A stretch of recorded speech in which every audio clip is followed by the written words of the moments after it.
Welcome to this week's episode of Eye on Port.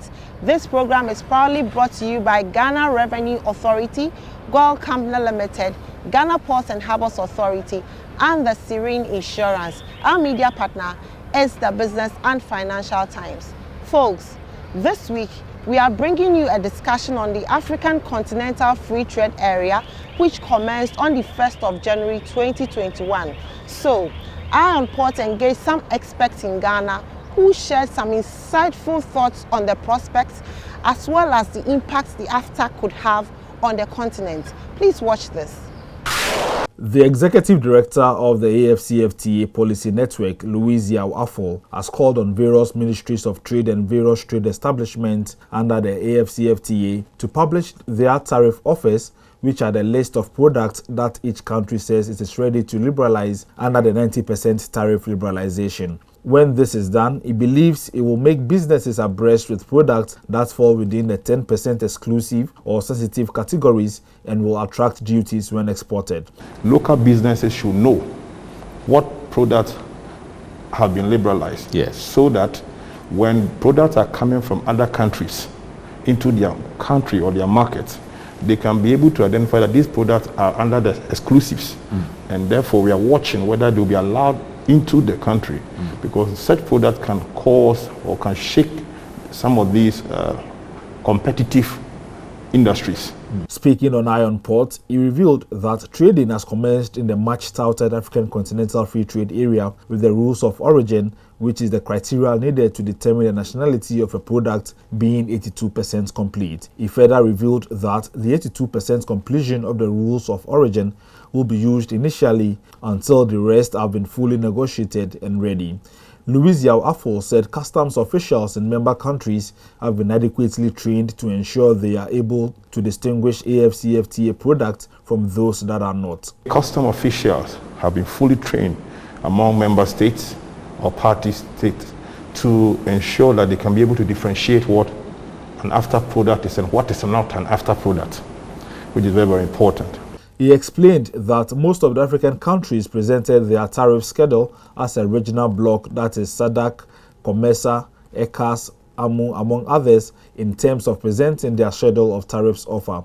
The head of the AFCFTA Policy Network added that the AFCFTA agreement allows progressive elimination of tariffs and economic strength of the African states has been categorized. Thus, nations with least resilience to economic shocks will have 10 years to liberalize their tariffs completely to zero, while those with relatively stronger resilience like South Africa, Morocco, Egypt, Ghana, Italy will have 5 years to do so. However, the nations with extreme low level of economic might will be supported by Afrexim Bank for 2 years. All countries have the same fingers in terms of the economic size. So some of the countries that are going to have serious shocks when they are not receiving any revenue from export tariffs, what have you, are going to do progressively over the next 10 years. They'll liberalize over the 10 years period. Okay. Then the group of 6, let's say the developed African economies like Ghana, Nigeria, South Africa, and the likes, they will liberalize over a period of 5 years. Okay. However, the last group, we call them the group of 6, they are the least developed. For them, Afrexim Bank has made provisions for about 2 years credit to support them while they liberalize, because they are going to experience heavy shock, because most of them don't actually produce much. He however held a popular view that in spite of the official ceremonial commencement of trading, practically trading may not be significantly different from the norm. For the next 4 months, practically, you didn't see much change. I mean, practically.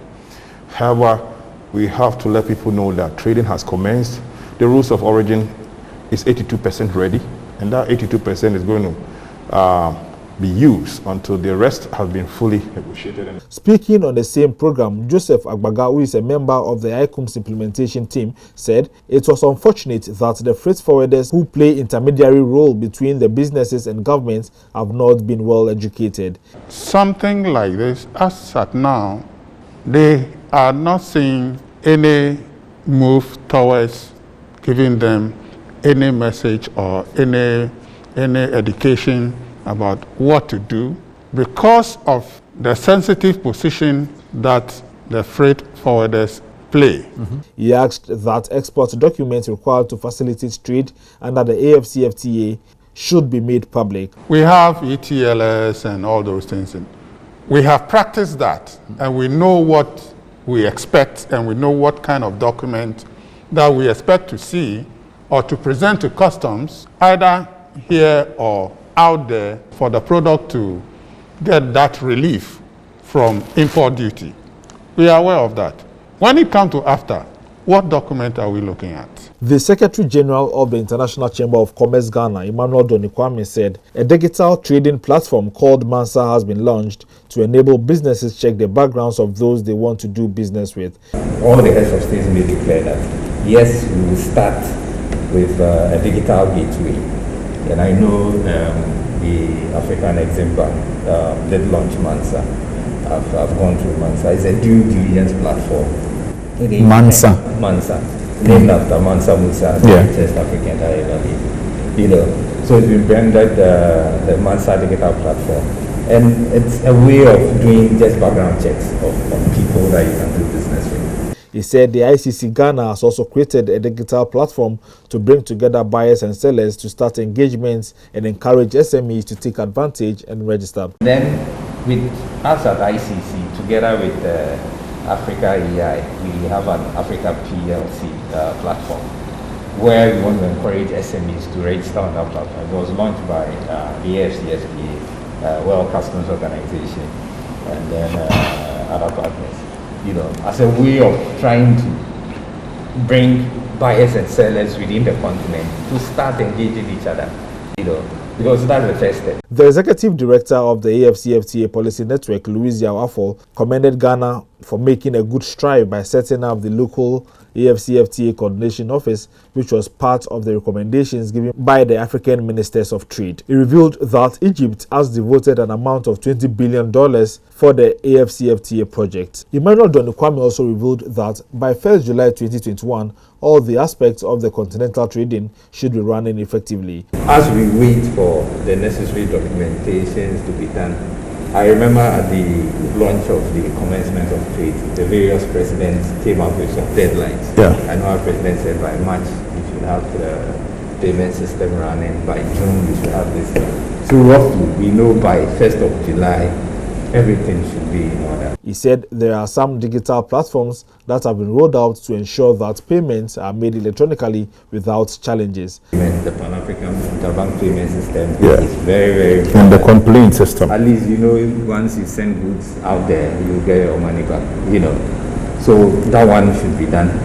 The ICC Ghana Secretary General recommended that all regulatory agencies should be allowed to perform their functions effectively before the certificate of origin is issued for any product. If it's a manufactured goods, you have to satisfy the agency that's supposed to check, you know, make sure the factory that does that meets those requirements. So products coming from their production line, we know that, and then there's regular visits. And then standards authority also make sure they meet the right standards. Then the certificate is also issued.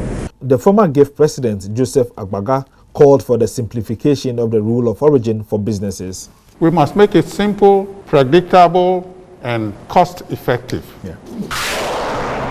Still on the AFTAC, let's take a listen to some short messages from the President of the Republic, Nana Akufo-Addo, and the Minister of Trade and Industry, Alan Kyerematen, following the official commencement of the Single African Marketing on 1st January 2021. For Ghana, yes, we believe in Africa, so we are doing this. But there are also benefits that will accrue to us. Above all things, it is also going to benefit the Ghanaian consumers, because what the free trade area does is to eliminate tariffs or duties on goods that will be exported or imported between African countries. It means that if I'm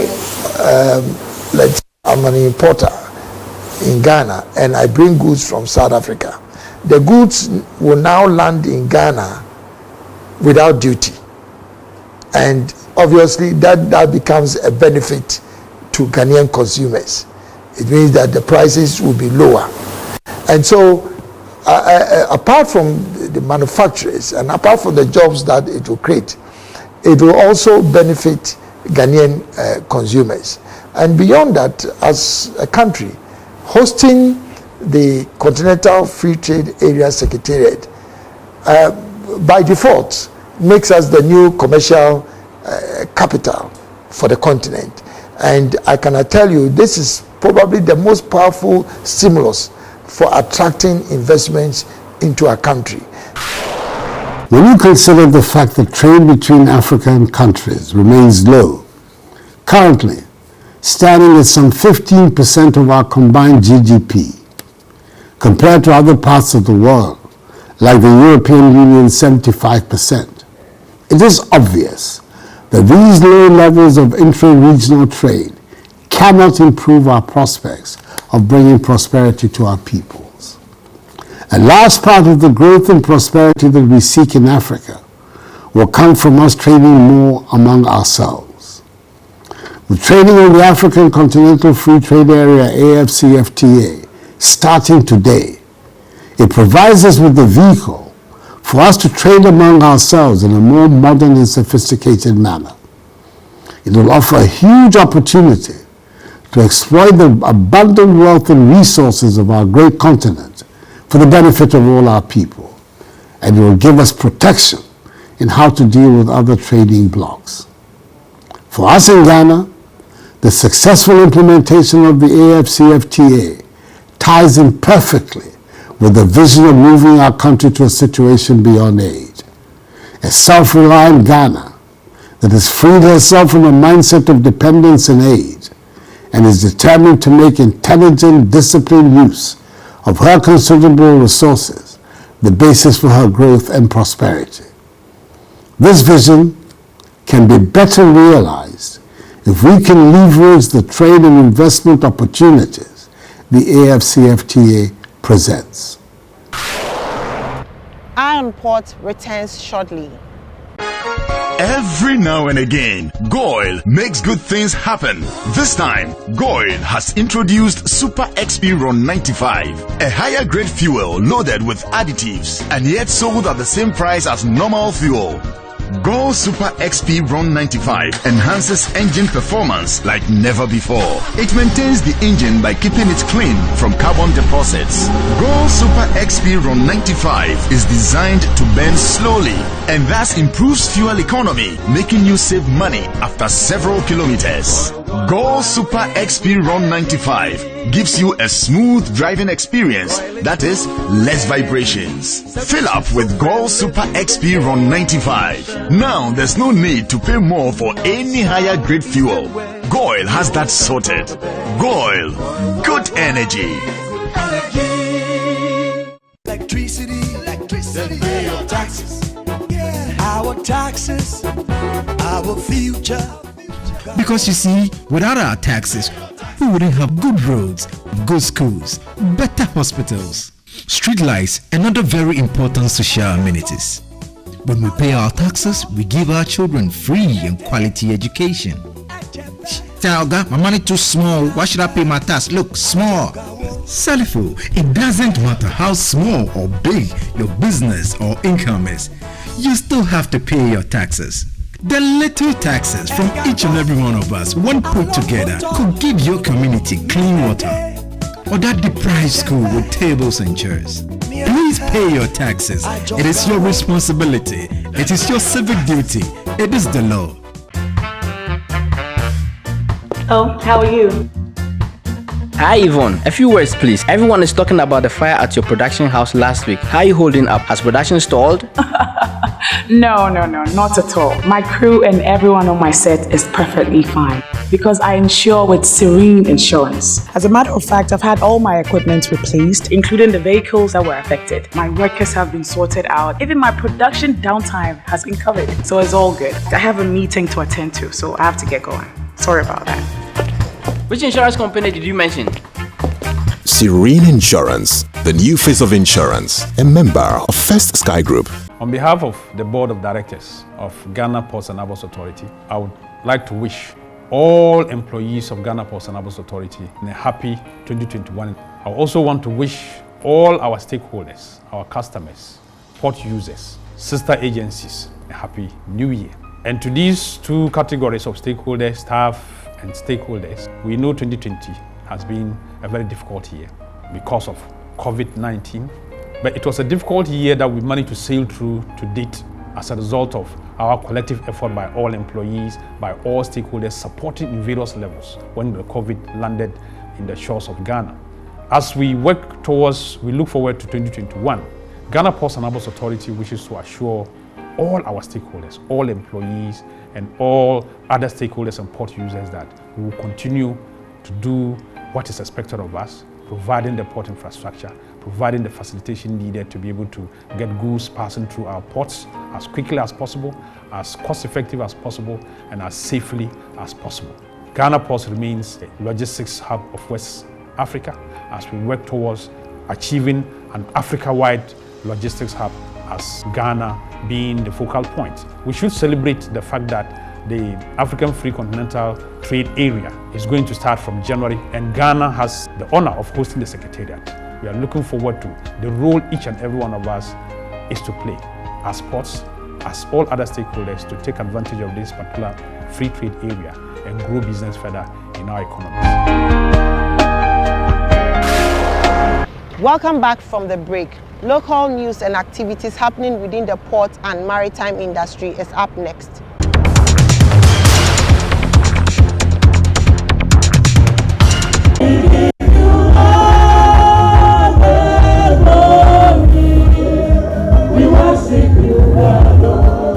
The staff and management of the Ghana Ports and Harbors Authority have held their annual Thanksgiving service to appreciate the goodness of the Lord for a successful 2020. Despite the COVID-19 challenges that affected the year, the workers of GPHA shared the moment of worship and thanksgiving with other stakeholder organizations who have collaborated consistently with the Port Authority in the day-to-day activities within Ghana's port and maritime industry. Led by the veteran Ghanaian female musical trio, Daughters of Glorious Jesus, the staff sang and danced away their gratitude in praises.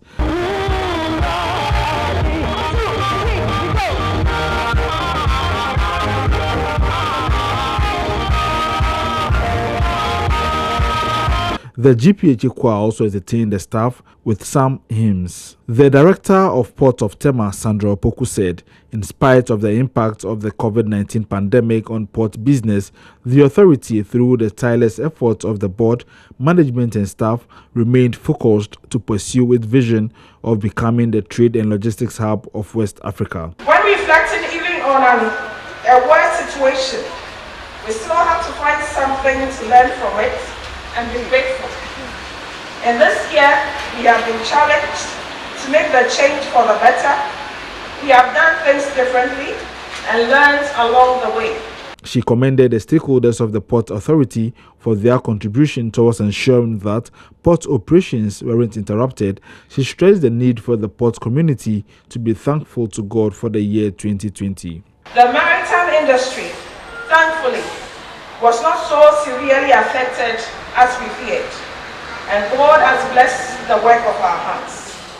This year, GPHA handled more container vessels at Terminal 2. The Director General of GPHA, Michael Luguje, in a speech read on his behalf by the Director of Port of Keta, Dr. Alexander Iduse, commended the President for his intervention in ensuring that the handling of reefer containers at the port returned to GPHA. When the Revenue Authority argued that reefer containers were not secure enough in GPHA's facilities and issued directives for the containers to be handled by MPS Level 3, Mr. President again listened to GPHA management and labor and intervened. And today, GPHA is fully handling all reefer containers and all other containers that are meant for holding to the terminal. He revealed that GPHA will be taking delivery of some equipment in the first quarter of 2021 in order to improve on its services to clients. He urged the staff to continue to give up their best in the discharge of their duties. We hope to be able to conclude the negotiations with the MPH for the 20% not later than the end of first quarter 2021. By the same quarter next year, we also expect to receive the 2 new mobile harbor cranes to augment our fleet and help us provide better container handling service for customers from our port.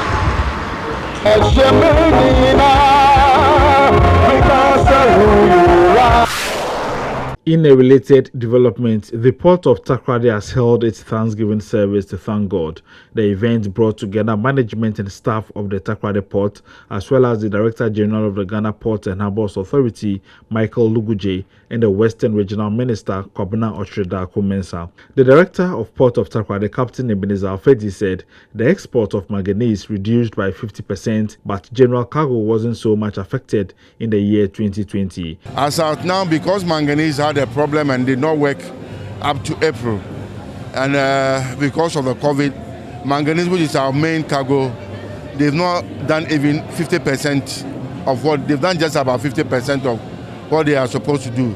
The Director General of GPHA, Michael Luguje, said port business in 2020 was a reflection of what happened around the world where global trade dropped due to the COVID. He revealed that the oil sector was heavily affected by the COVID in the port of TAKORADI by 40%. For us in the Ghana ports sector, we felt it more in the oil and gas services area in TAKORADI port, where we had a lot of the oil companies cancelling contracts because of the COVID.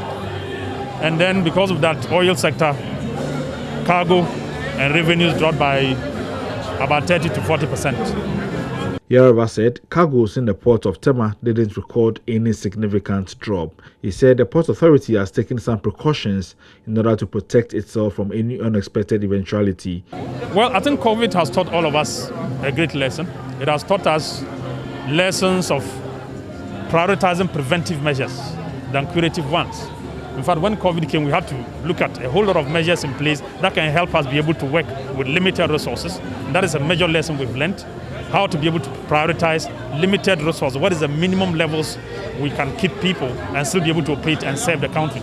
The Western Regional Minister, Kwabena Otrida-Kumensa, thanked management of the Port Authority for their continuous support to the region and added that the Thanksgiving service is very apt.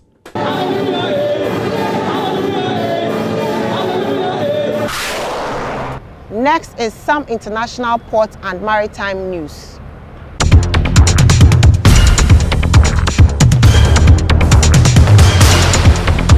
Dubai-based port operator DP World has been chosen as the preferred bidder to start discussions with the government of Angola for a 20-year concession and operation of the multipurpose terminal at the port of Luanda. Following an international tender process and a subsequent announcement of DP World's selection, the port operator and the country's government have now launched formal negotiations on the concessions agreement, DP World has confirmed in a statement. Earlier in 2020, 5 companies delivered their proposals to the Angolan government. DP World will invest $190 million into the facility over the 20-year period. Under the plan, the company will rehabilitate the existing infrastructure and buy new equipment to boost the efficiency of the terminal. The plan also envisages the increase of the multipurpose terminal's annual throughput to 700,000 TEUs. The Maersk Elba vessel is under tow to the port of Algeciras following an engine room fire that left the ship disabled just off Portugal's southern coast. The fire broke out on December 26, 2020, as the container ship was underway from Colombo, Sri Lanka to Felixstowe in the UK. According to Portugal's National Maritime Authority, an alert was received through the Lisbon Maritime Search and Rescue Coordination Center reporting that a ship was adrift and without propulsion due to a fire in the engine room. The fire was contained and extinguished without injury to the ship's crew. Schedules of vessels that have berthed within the port, those at anchorage and those expected in the coming week, plus the Bank of Ghana exchange rate is next.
Up next is your comment. Miftao from Tamale Central says, African free trade.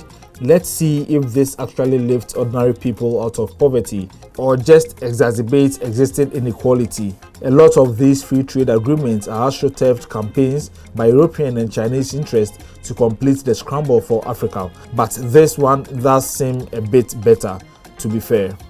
Truman says, this is indeed a great initiative and trajectory for Africans' economic emancipation. It is a long outstanding, and hopefully this time we get it right and make it work.